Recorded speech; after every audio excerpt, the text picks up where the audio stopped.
讲到这阵啊，这急诊室呢有真侪患者，台南各大病院拢出现这称为负担超磅的情形。受到这流感加胃肠炎四个团的情形，这急诊的病床使用率拢超过100%。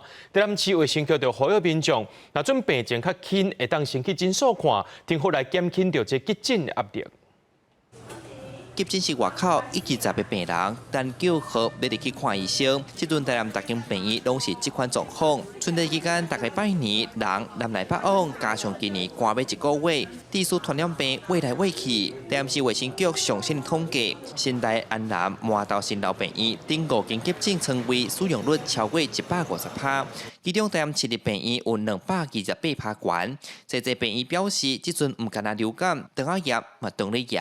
看诊的人数吼，大约是去年的加1倍。打过年吼，大家开始住院的需求嘛较侪，目前咯大概每天有50个人在单程。大部分还是流感跟肠胃比流感还多。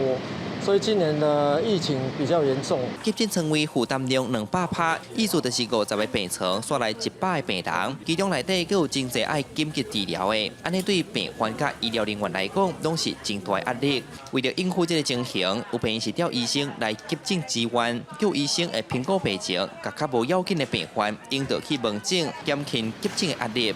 我们也很理解说病人的不舒服哈，如果近期的部分没有办法很及时的能够处理到他们的一个状况，也希望说在这个部分分流上面啊，或者是说在一个病人跟医护团队部分的一个配合跟体谅部分，可能要麻烦病人跟家属多包容。已于上周联系医师工会及诊所协会，请诊所加强门诊收治，协助分流发烧及轻症病患，减轻医院急诊压力。